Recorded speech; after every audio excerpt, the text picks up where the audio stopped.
All right, you ready for this? Always. President Trump Oh, wow. just nominated Tulsi Gabbard, former Congresswoman Tulsi Gabbard, for Director of National Intelligence. You're kidding. I know, right? Wow. It's like, what is going on? Even with news alerts set to, like, bizarre political happenings, this one's got to be up there. Yeah.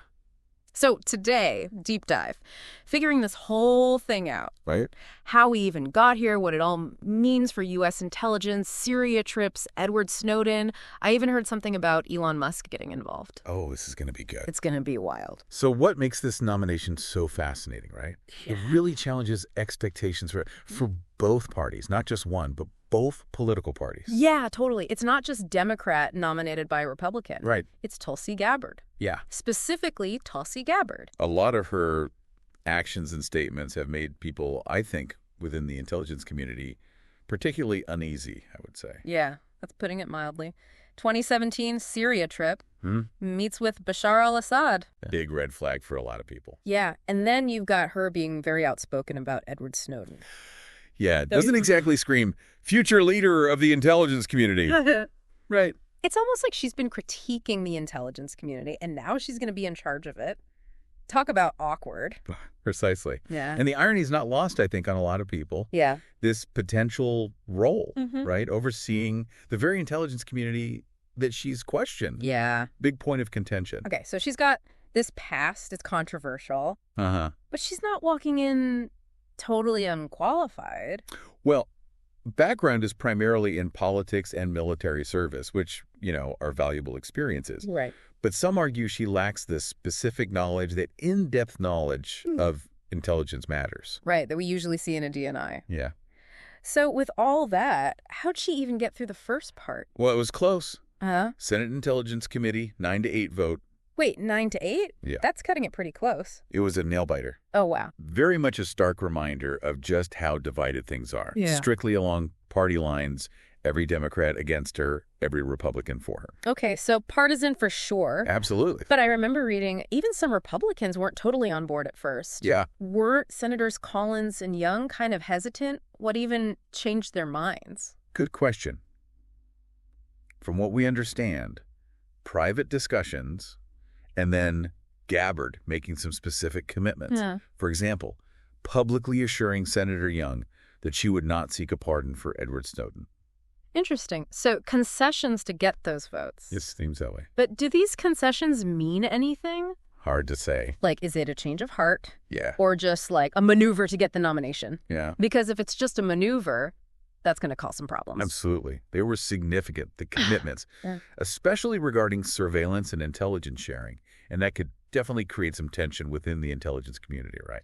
Oh, yeah, big time. If her actions don't match what she's saying, that's... Yeah. Yeah. It's a great question, and one I think a lot of people are pondering right now. Okay, so smooth talked some Republicans, made some promises, but then you got the whole Elon Musk thing. Oh, yeah. That's got to be the weirdest part of this. Yes. That was an unexpected twist. Yeah.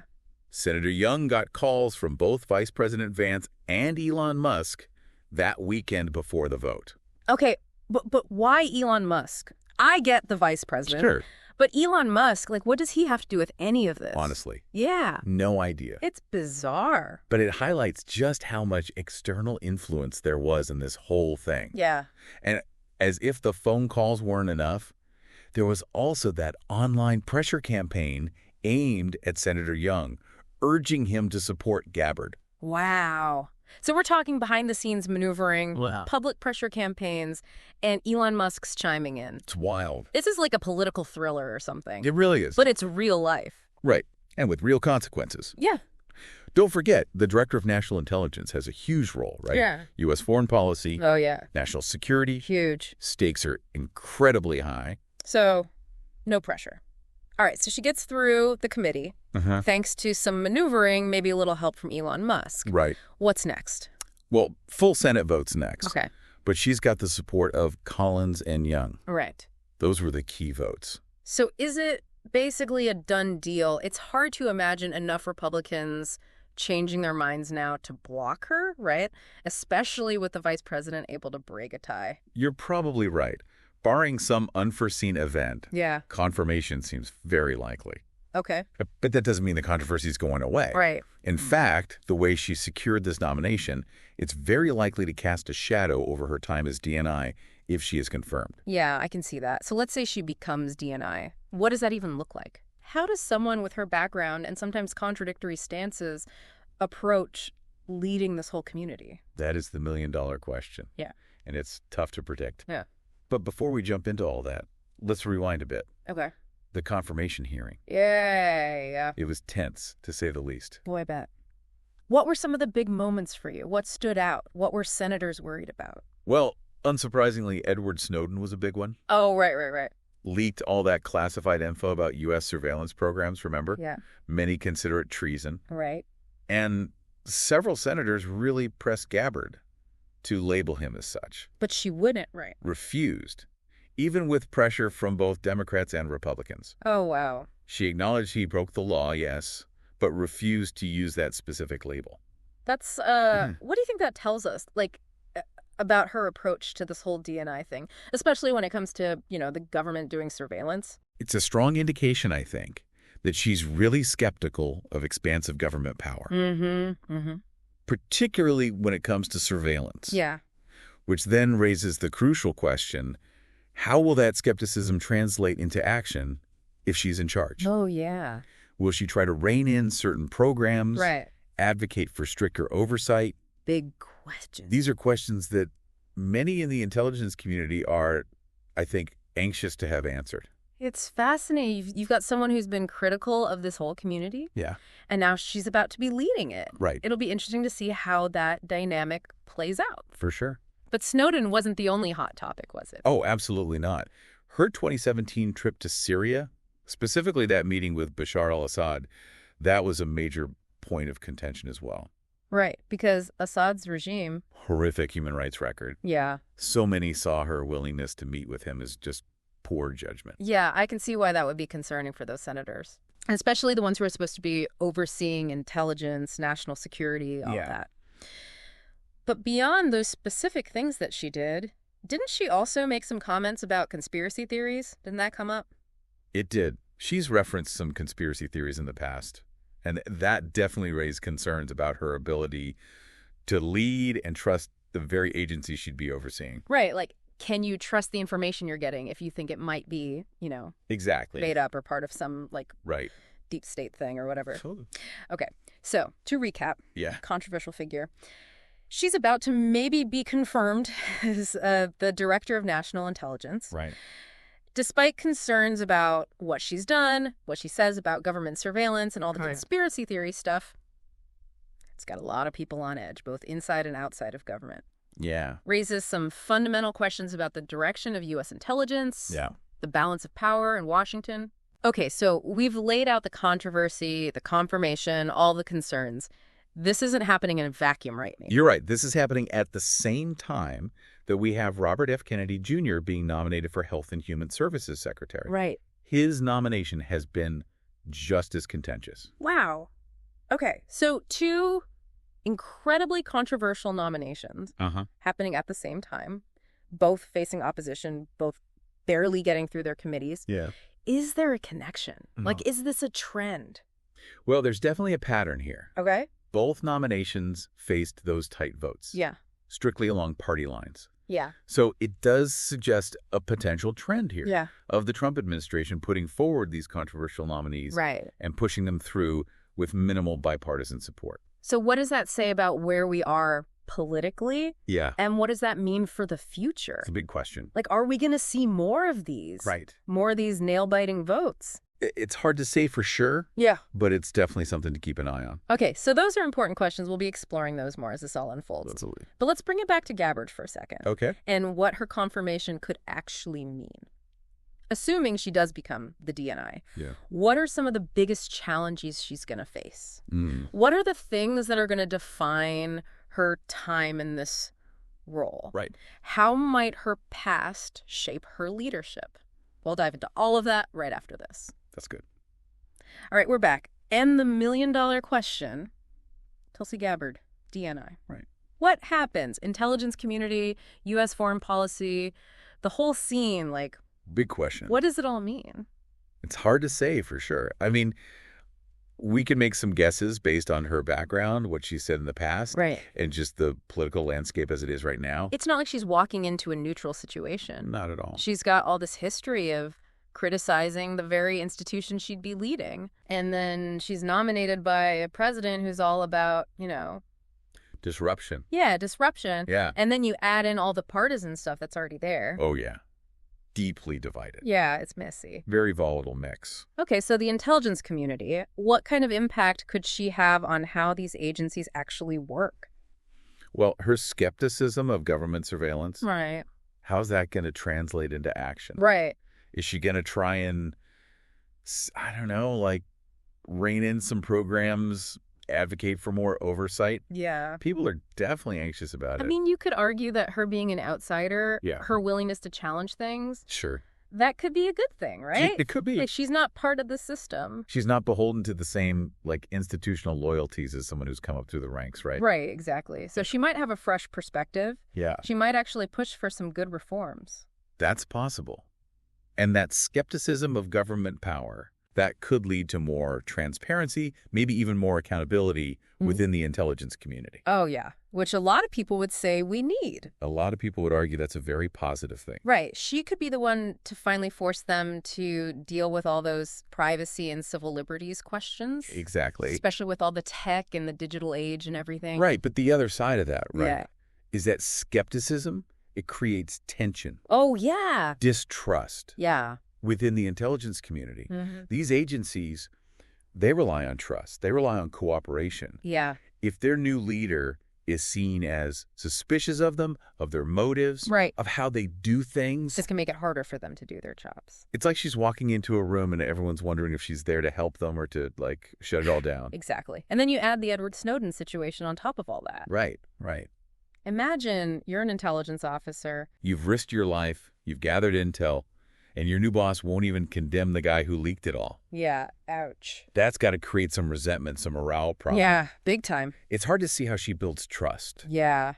with the people she's supposed to be leading. And this goes back to Trump's motives. Yeah, it does. Like, why her? Some people see this as a very deliberate attempt to disrupt things, to just sow chaos within an institution he's often clashed with. So it's not just about her. It's not just about her. It's about him using her Potentially. to challenge these, like, norms and institutions that are supposed to be, like, above politics. And that's where it gets really interesting, because then the question becomes, Yeah. what's the end game? What is he trying to do? Is he trying to improve the intelligence community?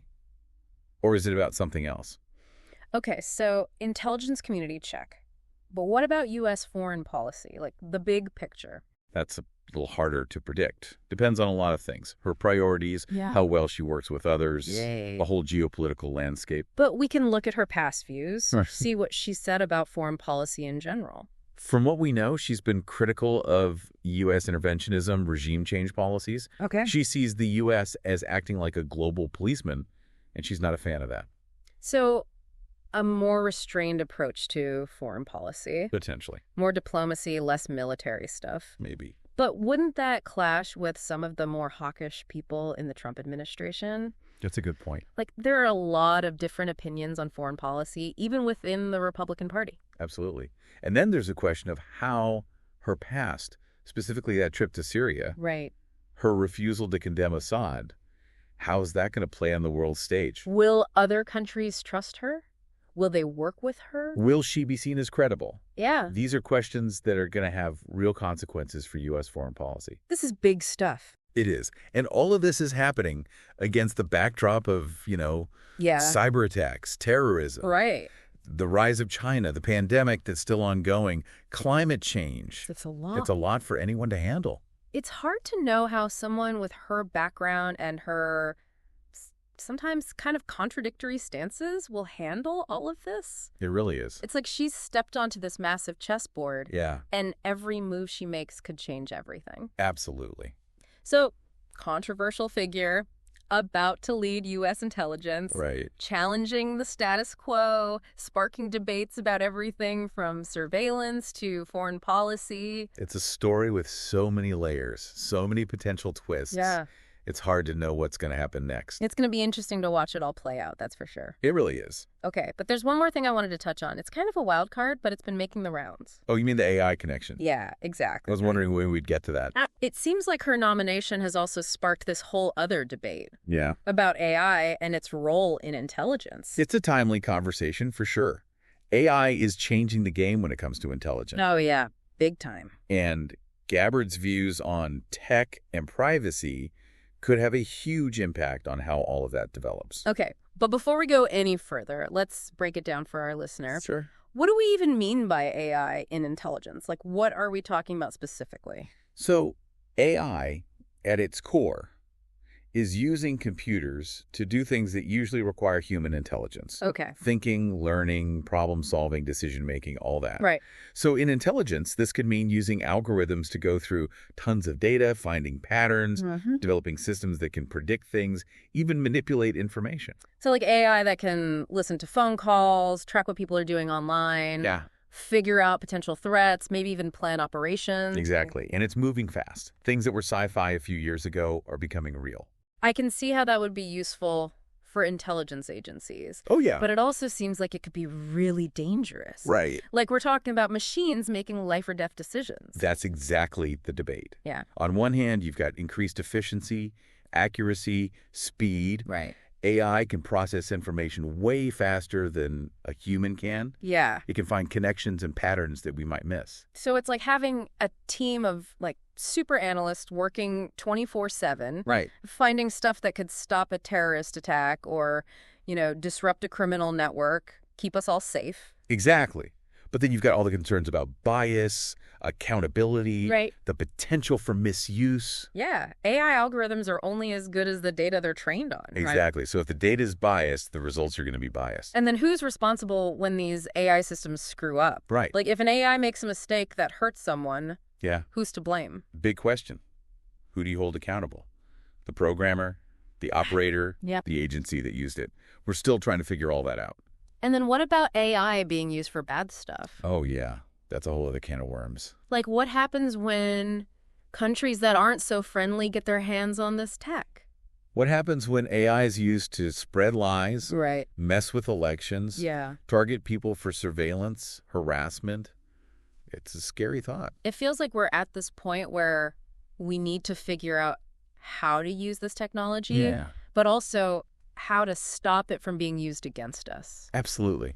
And that's where Gabbard gets interesting. Okay. Because she's been pretty vocal about being wary of government overreach and also wary of technology that could erode privacy, civil liberties, all of that. So how's she going to approach AI and intelligence? Is she going to be all for it because it's good for national security? Yeah. Or is she going to push back because of all these concerns? Tough to say. Nobody really knows for sure. But her take on this is going to have a big impact, not just on the intelligence community, but beyond. It's like her nomination has forced us to really think about what AI means. Yeah. Not just in intelligence, but like in our lives. For sure. It's brought all these issues to the front. And it's a conversation that's only going to get more important as the tech gets more powerful. Right. That's a lot to think about. Okay, so complex situation, changing rapidly, controversial figure at the center of it all. Definitely a lot of intrigue, uncertainty. Yeah. Potential for both good and bad. And it's a story we're going to keep following. Absolutely. Yep. We'll be back after the break with our final thoughts on all this. All right, we're back. And wow, we have unpacked a lot when it comes to this Tulsi Gabbard nomination. We really have. Her past, the politics, the whole AI thing, the potential impact on, like, everything. It's a lot. It's a lot to process, for sure. Syria, Snowden, Elon Musk popping up out of nowhere. Yeah. The bigger trends in U.S. politics, it's been a whirlwind. Totally. But before we wrap up, I wanted to circle back to something you said earlier. All right. About the potential for her leadership to actually be good for the intelligence community. Right. The idea that her being an outsider. Yeah. Her willingness to shake things up, that those could actually be assets. Exactly. We talked about all the downsides, the skepticism, the tension, the distrust. But what if she uses this position to really reform things? Make the intelligence community more transparent, more accountable? It's possible. A lot of people, both inside and outside of government, are hoping for that. There's this feeling that the intelligence community has become too secretive, too powerful, too disconnected from the public. And she could be the one to change that.